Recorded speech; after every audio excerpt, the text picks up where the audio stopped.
આપણા વિરોધ પક્ષના નેતા એવા અમિતભાઈ ચાવડા,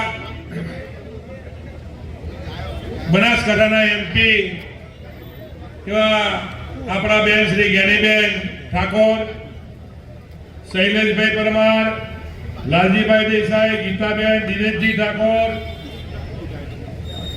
આપણી વચ્ચે વધાર્યા છે એવા રઘુભાઈ દેસાઈ, ભરતભાઈ મકવાણા, ભરતભાઈ ઠાકોર, દિનેશભાઈ, ડાયસ પર બિરાજમાન તમામે તમામ કોંગ્રેસના સૌ આગેવાનશ્રીઓ, અહીં ઉપસ્થિત તમામે તમામ સૌ કોંગ્રેસના કાર્યકર મિત્રો, વાલી માતા અને બહેનો,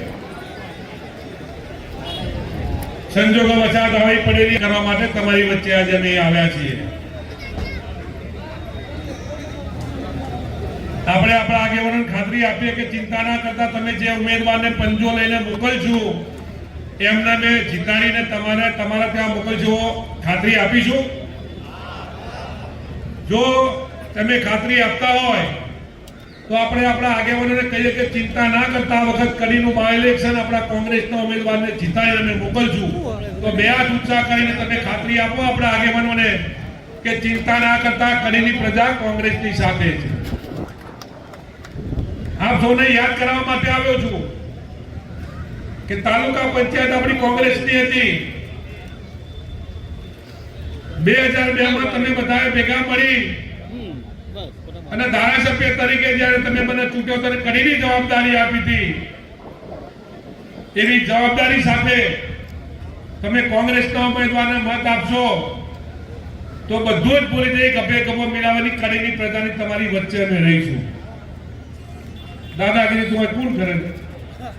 શક્તિભાઈ, જે દાદાગીરી કરતા એમને મારે કહેવું છે કે દાદાગીરી કરવી આવજો. લ્યો આ કડી ઊનું પડ્યું છે. ઘણા બધા કે મુસ્લિમ સમાજના લોકોને બધા બહુ ટોર્ચરિંગ કરે છે.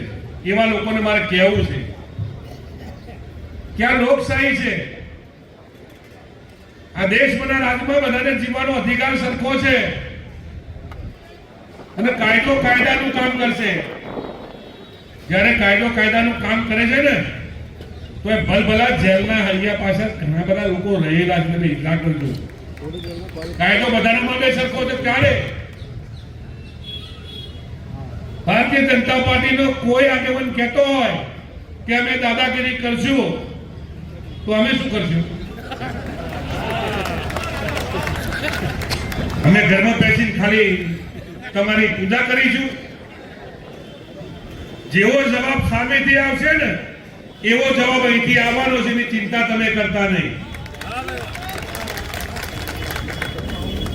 કાલે એક મુસ્લિમ સમાજના મિત્રએ મેં મારો વિડીયો મૂક્યો, મેં કોમેન્ટ કરી હતી કે સાહેબ તમે ગયા ત્યારથી મુસ્લિમ વિસ્તારનો કે બીજા વિસ્તારનો વિકાસ થતો નથી થતો. તો શેના માટે થાય મને તમે સમજાવો. તાલુકા પંચાયત આપણે લાવતા નથી, નગરપાલિકા આપણી લાવતા નથી અને ધારાસભ્ય આપણો લાવતા નથી. બળદેવજી ધારાસભ્ય હતા ત્યારે તમારા વિસ્તારની અંદર ગ્રાન્ટ આવતી હતી? નથી આવતી. તમારા વિસ્તારમાં બળદેવજી હતા ત્યારે તમારો ચૂંટેલો ધારાસભ્ય તમારા વિસ્તારમાં ગ્રાન્ટ આપશે અને ભારતીય જનતા પાર્ટીનો ચૂંટેલો આપણો માણસ હશે તો એમની ખબર રાખશે, તમારી ખબર નહીં રાખે. રમેશ ચાવડા હતા ત્યારે તમારી ખબર રાખતા હતા? બળદેવજી હતા ત્યારે તમારી ખબર રાખતા હતા? તો બીજા શેના માટે તમારી ખબર રાખે? તમારે તમારો માણસ જોશે સત્તામાં. તાલુકા પંચાયત આવે તો તમારો પ્રમુખ તાલુકા પંચાયતનો જોશે, નગરપાલિકા આવે તો તમારો પ્રમુખ નગરપાલિકામાં જોશે અને ધારાસભ્યની ચૂંટણી આવે ને તો તમારો ધારાસભ્ય જો છે તો અહીં ખરા તાપમાં તમારા માટે બેસીને તમને બે વાતો કરશે. અને એટલા માટે હું તમને કહું છું, કોઈ નથી ડર્યા સિવાય. અમે મરી નહીં ગયા, તમારી સાથે છીએ, જીવીએ છીએ. ખાલી જરૂર પડે હાકલ કરજો. રાતના 2 વાગે તમારી વચ્ચે તમારી સાથે આવીને ઉભા રહેવાની અમારી તૈયારી છે. કહેવા માટે તમારી વચ્ચે આવે. શક્તિભાઈ ચિંતા ના કરતા. તમને એમ લાગશે કે મને ઓછા છે, ચિંતા ના કરતા. બધા આખો કડી તાલુકો તમારી સાથે. તમે જેને મોકલો એને પંજાનું નિશાન લઈને મોકલજો. કાલે મેં 3 જણા ભેગા થયા હતા અને તઈને ત્યારે મારા ઉમેદવાર 3 થી 4 5 જણા ઉમેદવારોએ કીધું કે માગવાના બધાનો અધિકાર હોય, માગવાનો અધિકાર છે એટલે માગ્યું છે. બાકી આ વખતે કોંગ્રેસ પાર્ટી જેને પંજો લઈને મોકલે ને ઘેર ઘેર ફરીને પંજાનો વિજય કરવાનો છે એવી અમને ખાતરી આપી છે. આ તબક્કે આપ સૌના સાથ અને સહકારની જરૂરિયાત છે, ત્યારે આપના વિશ્વાસની જરૂરિયાત છે, ત્યારે આપણા ઘણા બધા આગેવાનો તમને બે શબ્દ કહેવાના છે, ત્યારે ફરીવાર આપણા અહીંયા આવેલા તમામ આગેવાનો નિરાશ કે 22 તારીખે ના થાય એની ખાતરી રાખવાની છે એ કહેવા માટે આવું છું. ત્યારે કોંગ્રેસને મૂકેલા ઉમેદવારને વિજય બનાવજો. ગમે ગમે તમારી મિલાવી તમારી સાથે રહીશું.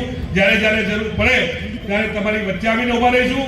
અને કડીનો કોઈ ખબરબંધી એવું કહેતો હોય, કોંગ્રેસના કાર્યકરને દબાણ કરતો હોય, તો એને મારી ખુલ્લી ચેલેન્જ છે કે તાકાત હોય તો અમારી સામે આવીને તું ચેલેન્જ ફેંક. એ ચેલેન્જ સ્વીકારવાની જવાબદારી અમારી છે. એટલે મેં તમને કહીએ છીએ કે ચિંતા કરતા નહીં.